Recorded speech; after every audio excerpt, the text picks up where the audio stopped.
They were already laughing before he even reached the front of the courtroom.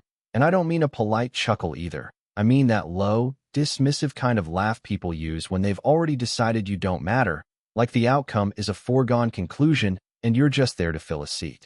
The guy they were laughing at was still wearing his janitor uniform, faded navy blue, the kind that's been washed so many times the fabric looks tired, his name stitched over the chest in thread that had started to fray, and he didn't even try to hide it, didn't bring a suit, didn't borrow a tie, just walked in like that was all he had, and maybe it was. His name wasn't Leonard Hayes in this version of the story, it was Daniel Brooks, 62 years old, the kind of man you don't really notice until he's not there anymore. And then suddenly everything feels a little less taken care of. He'd been working at Northbridge Academy for over 3 decades, long enough to see generations of kids grow up, long enough to know which locker doors jammed in winter and which hallway lights flickered just before burning out, long enough that the place felt less like a job and more like something he quietly protected. But none of that mattered in that courtroom. What mattered, at least to everyone sitting on the other side, was that he looked exactly like what they thought he was. Just a janitor, just the help, the guy who cleaned up after everyone else and wasn't supposed to speak unless spoken to. I remember one woman whispering behind her hand, not even trying that hard to keep it down, saying something like, "Why is he even allowed to represent himself?" And someone else kind of snorted like that was the funniest thing they'd heard all morning. Across the aisle sat the school board, 3 of them, dressed like they had somewhere more important to be, tailored suits, expensive watches, that kind of polished confidence that comes from thinking you're untouchable. At the center was the principal, Richard Halston, a man who had built his reputation on discipline and image, always talking about excellence, always talking about standards, and right then he looked like he was just waiting for this whole thing to be over so he could get back to his office. The story they were telling was simple, clean, and convenient. A pipe had burst in the lower level of the school, flooding several rooms, destroying computer equipment, soaking decades-old academic records, causing damage that ran well into 6 figures. Someone had to be responsible, and Daniel Brooks, the janitor, was the easiest answer. They said he failed to report the issue, failed to act, failed to do his job. Negligence, they called it. Grounds for termination. Grounds for a lawsuit. And just like that, 30 years of showing up before sunrise, of locking doors long after everyone else had gone home, of making sure that building was safe and running, all of it got reduced to one word: negligence. The thing is, and this is where it starts to twist a little, Daniel hadn't just noticed the leak, he'd reported it more than once. 2 weeks before the pipe burst, he'd filed a maintenance report, handwritten, because that's how he'd always done it. Neat block letters, signed and dated. Then again 3 days before the incident, when the drip had turned into something louder, something that echoed in the walls if you stood still long enough to listen. He didn't just write it down either, he mentioned it to people, a science teacher named Ms. Carter, who later said he looked worried, not annoyed, not frustrated, but genuinely concerned, like he could already see where this was going. He told the assistant principal in passing, got a nod, a distracted, "We'll look into it" kind of response, the sort that sounds official but doesn't actually mean anything. And still, nothing happened. No repairs, no inspections, no urgency. The school had other priorities, budgets, events, appearances to maintain, and a slow leak in a maintenance corridor didn't exactly make the top of the list. Until it did. The night the pipe burst, it didn't just leak, it gave out completely, water pouring through the ceiling, flooding classrooms, soaking wires, ruining equipment that had taken years to acquire. By the time anyone realized how bad it was, the damage had already spread, and suddenly that ignored problem became a crisis. That's when the narrative changed. Because when something goes wrong at that scale, people don't just want answers, they want accountability, and more often than not, they want it fast. Daniel was called into the office the next morning, still in his work clothes, probably expecting to talk about cleanup, maybe coordination, but instead he was handed a termination notice. No warning, no real discussion, just a decision that had already been made. According to them, he had failed to report the issue in a timely manner. According to them, he had neglected his duties. According to them, this was his fault. And here's the part that stuck with me. He didn't argue right away. He didn't raise his voice, didn't slam his fist on the desk. He just stood there, holding that piece of paper, reading it like maybe if he looked at it long enough it would start to make sense. Then he said, quietly, I did report it. And someone actually laughed, not loudly, but enough that you could hear the disbelief in it. They escorted him out that same day. 30 years, and he didn't even get to finish his shift. Most people would have stopped there, maybe tried to move on, maybe taken the loss and carried it quietly like so many people do, but Daniel didn't, and I don't think it was anger that drove him, not exactly. It was something steadier than that, something closer to dignity. He knew what he had done, and more importantly, what he hadn't done, and he wasn't willing to let that be rewritten just because it was convenient for someone else. So he filed a response. No lawyer, no big strategy, just him, his records, and the truth as he understood it. Which is how he ended up standing in that courtroom, in that same worn uniform, facing people who had already decided how this story was supposed to end. The school's attorney stood up first, confident, almost casual, flipping open a leather briefcase like this was just another routine case. And he started laying it out in that smooth, practiced tone. Your Honor, the defendant has no formal legal representation, no higher education, and no substantive evidence to support his claims. And there it was, the whole argument, neat and dismissive, wrapped in just enough professionalism to sound reasonable. And for a second, it felt like maybe they were right, like maybe this really was going to be quick, predictable, already decided before it even began. Then the judge looked down at the file in front of her, paused for just a moment longer than anyone expected, and said, No evidence. Are you sure about that? And something in the room shifted, just slightly, like the air had changed direction without anyone noticing yet. Now the thing about moments like that, the kind where everything feels like it's about to tip one way or the other, is that they don't come with music or warning signs. They're quiet, almost easy to miss if you're not paying attention. And in that courtroom, when Judge Eleanor Whitaker said those words, it wasn't loud or dramatic, it was calm, measured, but it carried weight, the kind that makes people sit up without realizing why. She adjusted her glasses, flipped a page in the file, and looked directly at the attorney. No evidence, she repeated, slower this time, like she wanted to give him a chance to reconsider, because from what I'm seeing here, Mr. Brooks submitted 3 maintenance reports, all signed, all time-stamped, and all acknowledged by administrative staff. You could feel it, that subtle ripple moving across the room, like people suddenly weren't as comfortable as they had been a minute ago. The attorney's smile didn't disappear completely, but it tightened, just a little, like something didn't line up the way he expected. Daniel was still standing there, hands at his sides, shoulders slightly hunched, not in defeat but in habit, like a man who's spent most of his life trying not to take up too much space. He didn't interrupt, didn't jump in to defend himself, just waited, the way you do when you've learned that speaking too soon can sometimes make things worse. The judge kept going. In addition to these reports, she said, there are written statements from 5 faculty members confirming that Mr. Brooks verbally warned administration about the leak, and an email from Assistant Principal Green, dated the day before the incident, acknowledging the issue and indicating it would be addressed. That's when the silence really settled in. Not the polite kind, not the bored kind, but the heavy kind, the one that lands all at once and doesn't leave much room for anyone to pretend this is still going the way they thought it would. I remember looking over at Principal Halston, and for the first time since the hearing started, he didn't look composed.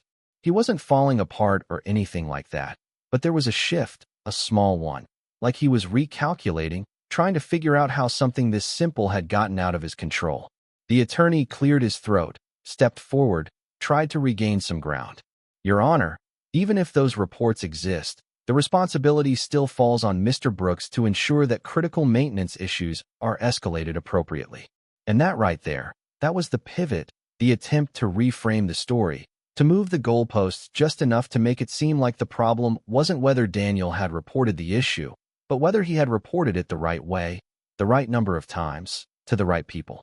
The judge didn't raise her voice, didn't interrupt him mid-sentence. She just waited until he finished, then leaned back slightly, and said, Are you suggesting that a maintenance worker is responsible for administrative inaction, that he must not only report a hazard, but also ensure that his superiors choose to act on it? No one answered right away, because there wasn't really a clean answer to that question, not one that didn't sound as unreasonable as it actually was. Daniel finally spoke then, and his voice wasn't loud, but it carried, maybe because the room had gone so quiet. Ma'am, I did what I was supposed to do, he said. I wrote it up. I told people. I checked on it again. I thought someone would fix it. There was something about the way he said it. Not defensive, not bitter, just honest. That made it land harder than any argument his lawyer might have made if he'd had one. The judge looked at him for a moment. Really looked, like she was trying to see past the uniform, past the role everyone had already assigned him. Mr. Brooks, she said, do you understand why this distinction matters? He hesitated, just for a second, then nodded. Because they're saying I didn't care, he said, and that's not true. I cared every day I worked there. I just didn't have the power to make them listen. And that, more than anything else, shifted the room. You could see it in small ways, a parent lowering their phone, someone in the back straightening up, even the clerk at the side of the room pausing mid-typing. It wasn't sympathy exactly, not yet, but it was recognition, the beginning of it, the realization that this wasn't as simple as it had been presented. The attorney tried again, but this time there was less confidence behind it. Your Honor, regardless of intent, the damages incurred were substantial, and the school cannot be expected to absorb such losses without accountability. And sure, on the surface, that sounds reasonable, right? Accountability matters, consequences matter, but the problem is, it only works if you're holding the right person accountable. The judge closed the file gently, rested her hands on the bench, and said, accountability does matter, which is precisely why we must be careful not to assign it to the most convenient party instead of the responsible one. Then she turned her attention fully to the school board. Mr. Halston, she said, you've been principal at Northbridge Academy for how long? 7 years, he replied, his voice steady but tighter than before. And during that time, Mr. Brooks has been under your supervision. Yes. In your professional opinion, has he been a negligent employee? There was a pause, and this one felt different, heavier, because now the answer actually mattered. Halston shifted slightly in his seat. No, he said finally, he's generally been reliable. Generally, the judge repeated, like she was testing the word, then nodded once. So for over 30 years of service, with a record of reliability, we are to believe that Mr. Brooks suddenly chose to ignore a critical maintenance issue that would ultimately jeopardize the very environment he is responsible for maintaining. When you put it like that, it sounded almost absurd.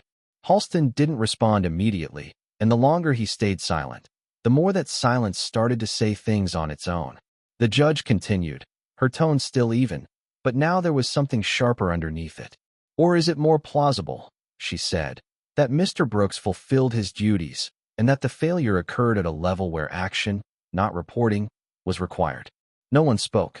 And in that moment, you could almost see the narrative unravel, thread by thread, the clean, simple version of events giving way to something messier, something closer to the truth. Daniel stood there, still in that same uniform everyone had laughed at, but now it didn't look quite the same. It wasn't something to dismiss anymore. It was evidence, in its own way, of who he was, of what he had been doing all those years while everyone else was busy being important. The judge took a breath, then delivered the part that would stick with everyone in that room long after it was over. This court finds that Mr. Daniel Brooks acted within the scope of his responsibilities and exercised reasonable care in reporting the maintenance issue in question. The failure to address said issue lies with the administrative body of Northbridge Academy.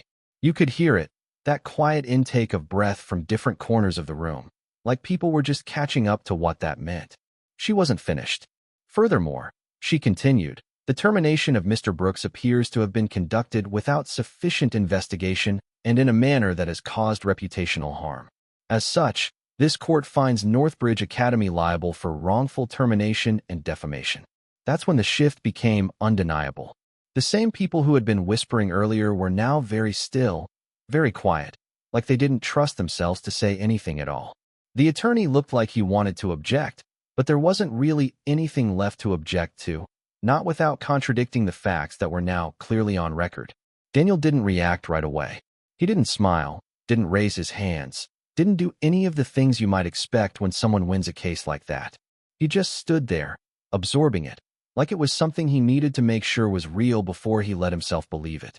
And then the judge added one more thing, almost as an afterthought, but it landed just as hard. Mr. Brooks is to be reinstated to his position immediately, with full back pay and compensation for damages incurred. Across the aisle, Halston's shoulders dropped slightly, not dramatically, but enough that you could see the weight of it settling in. This wasn't just a legal loss. It was something else, something that cut deeper than that. But the judge wasn't quite done, and this next part, this is the one people kept talking about afterward.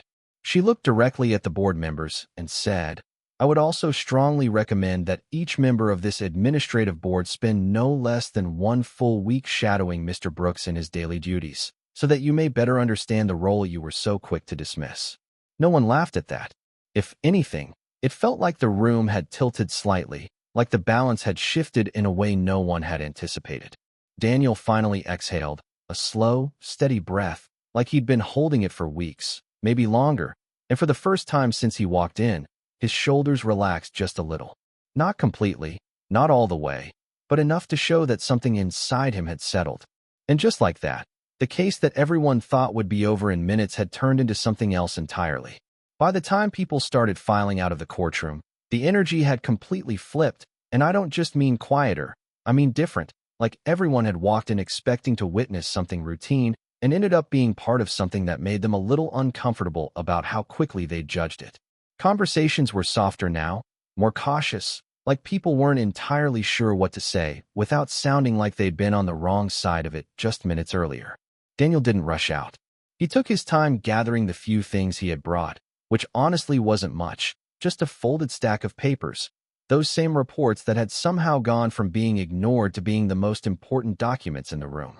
He adjusted his cap, the same one he'd been wearing when he walked in, and for a second he just stood there, looking around like he was seeing the place differently now, or maybe like he was finally being seen in a way he hadn't before. I noticed a couple of the board members slipping out quickly, heads down, avoiding eye contact, their confidence from earlier nowhere to be found. The attorney lingered for a moment, like he wanted to say something, maybe to soften it, maybe to reframe it, but whatever thought crossed his mind didn't make it to his mouth, and he left without a word. Principal Halston stayed seated longer than the others. He wasn't looking at Daniel, not directly, but you could tell he was aware of him, like there was something he wanted to say, but couldn't quite figure out how to say it without unraveling the version of himself he'd been holding onto for years. In the end, he stood up, straightened his jacket out of habit, and walked out the same way he came in, controlled, composed, but not untouched.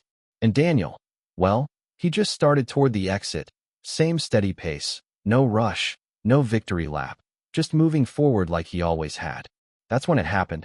One of those small moments that doesn't make headlines, but somehow stays with you longer than the big ones. A teenage girl, maybe 16 or 17, wearing a light gray headscarf, stepped out from near the back row and approached him. She looked nervous at first, like she wasn't sure if she should interrupt, but something pushed her forward anyway. Mr. Brooks, she said, her voice soft but clear enough to stop him. He turned, a little surprised, like he wasn't used to being addressed that way outside of work. Yes, ma'am, he replied automatically, the kind of politeness that becomes second nature after years of saying it. She hesitated, then smiled, not wide, not performative, just genuine. You probably don't remember me, she said, but last year, you used to clean rooms at St. Mary's Hospital on weekends, right? Daniel blinked, thinking for a second, then nodded slowly. Yeah, I picked up shifts there, he said, trying to place her. My mom was there, she continued, her voice tightening just slightly, not breaking, but close. She was really sick, and she didn't have much of an appetite. She barely talked to anyone. But one day you came in with a thermos, and you told her your wife had made soup, and you thought she might like some. Daniel's expression shifted, not dramatically, just a soft recognition settling in. He took his cap off without thinking, holding it in both hands. I remember her, he said quietly. She liked the chicken one better than the vegetable, right? The girl let out a small laugh, the kind that comes with tears you're trying to hold back. Yeah, she said, that's the one. She said it was the best thing she'd tasted in weeks. There was a pause, and this one felt different from the courtroom silences. This one wasn't heavy with tension. It was full of something else, something more personal, more human. She looked down for a second, then back up. She passed away last month, she said, and before she did, she made me promise that if I ever saw you again, I had to say thank you. Daniel didn't say anything right away. He just nodded, slowly, like he was giving that moment the space it deserved. Then he placed his cap over his chest, holding it there. "She was a kind woman," he said, "and I'm real sorry for your loss." The girl smiled again, this time a little steadier. "My mom used to say something about you," she added, like she'd been holding on to it for a while and didn't want to leave without saying it. Daniel tilted his head slightly. "What's that?" She took a breath, then said, "She said that angels don't always wear white. Sometimes they wear work boots."